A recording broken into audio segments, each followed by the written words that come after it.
வணக்கம். பசியின் வாசிப்புகளில் சிவகாமியின் சபதம் முதல் பாகம். பரஞ்சோதி யாத்திரை.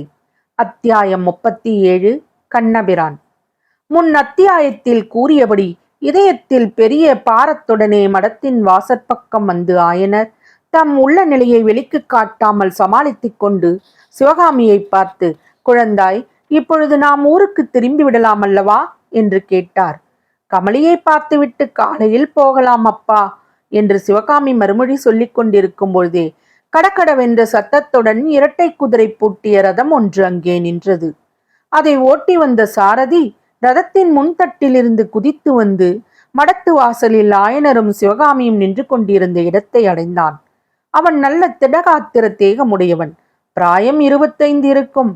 ஐயா, இங்கே மாமல்லபுரத்திலிருந்து ஆயன சிற்பியாரும் அவருடைய மகள் சிவகாமி அம்மையும் வந்திருக்கிறார்களாமே, நீங்கள் கண்டதுண்டோ என்று அவன் கேட்டான்.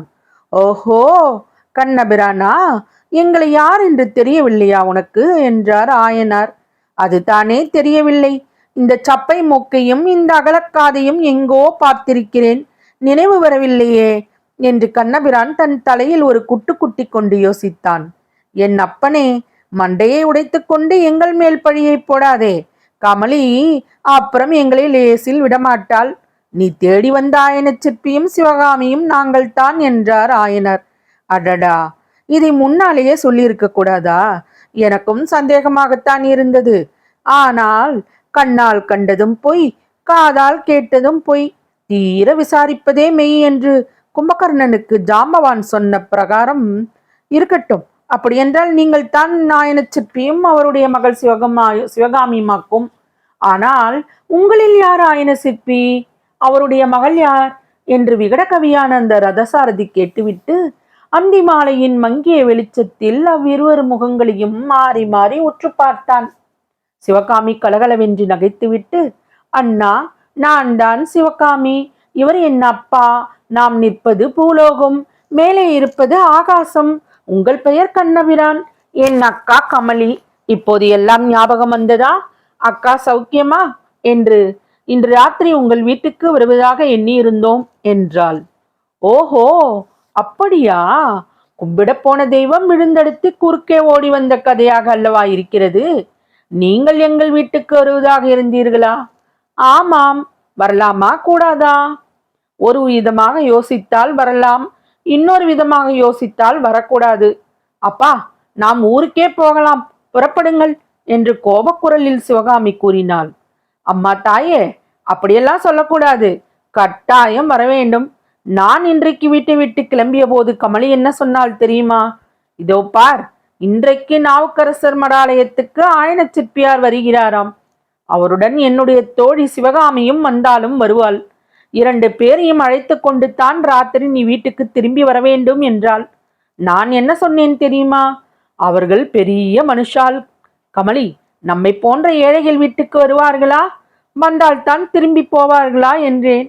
அதற்கு கமலி, நான் சாக கிடக்கிறேன் என்று சொல்லி அழைத்து வா என்றாள். அடடா, கமலிக்கு ஏதாவது உடம்பு அசௌக்கியமா என்ன என்று ஆயனர் கவலையுடன் கேட்டார். ஆமையா, 1 வருஷமாக கமலி அவளுடைய தோழியை பார்க்காமல் கவலைப்பட்டு கொஞ்சம் கொஞ்சமாக பிராணனை விட்டு கொண்டிருக்கிறாள். 3/4 பிராணன் ஏற்கனவே போய்விட்டது. மீதியும் போவதற்கு முன் நீங்கள் வந்தால் நல்லது. அப்படியானால் உடனே கிளம்பலாம். அதற்குள்ளே இங்கு ஜனக்கூட்டம் கூடிவிட்டது என்றாள் சிவகாமி. உண்மையில் அங்கே ஜனக்கூட்டம் கூடிவிட்டது. நகரத்தில் அந்த நெருக்கடியான பகுதியில் ஆயனரும் சிவகாமியும் அரண்மனை ரதசாரியுடன் பேசிக் கொண்டிருக்கும் பொழுது அந்த காட்சி ஜனக்கூட்டத்தை கவர்ந்து இழுத்ததில் ஆச்சரியம் என்ன? ஆயனாரையும் சிவகாமியையும் கண்ணபிரான் தான் கொண்டு வந்திருந்த ரதத்தில் ஏறிக்கொள்ளும்படி செய்தான். காஞ்சி மாநகரின் விசாலமான தேர் ஓடும் வீதிகளில் 2 குதிரை பூட்டிய அந்த அழகிய அரண்மனை ரதம் பல்லவராஜ்யத்தின் சிறந்த ரதசாரதியினால் ஓட்டப்பட்டு விரைந்து சென்றது. ரதம் போய்கொண்டிருக்கையில் சிவகாமி, அண்ணா, உங்கள் வீட்டுக்கு வருகிறோம் என்று நான் சொன்னதற்கு இன்னொரு விதத்தில் யோசித்தால் வரக்கூடாது என்று சொன்னீர்களே, அது என்ன என்று கேட்டாள். தங்கச்சி, மடத்தில் இருந்து குமார சக்கரவர்த்தியை அழைத்து போனேன் அல்லவா? அரண்மனை வாசலில் அவர் இறங்கியதும் என்னை பார்த்து, கண்ணா, ரதத்தை ஓட்டிக்கொண்டு மடத்துக்கு போ, அங்கே ஆயனாரும் அவர் மகளும் இருப்பார்கள், அவர்களை ரதத்தில் ஏற்றிக்கொண்டு போய் மாமல்லபுரத்தில் விட்டுவிட்டு வா. அவர்கள் வேண்டாம் என்று சொன்னாலும் கேட்காதே என்று கட்டளையிட்டாள்.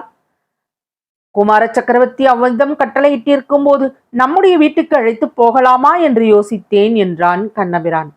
சுற்றி வளைத்து பீடிகை போடாமல் உங்களால் ஒன்றும் சொல்ல முடியாதே என்று சிவகாமி கேட்டாள். முடியாது தங்கச்சி, முடியாது. அதற்கு காரணமும் உண்டு. முன்னொரு காலத்தில் நான் சின்ன குழந்தையாக இருந்தபோது... நிறுத்துங்கள், நான் அதை கேட்கவில்லை.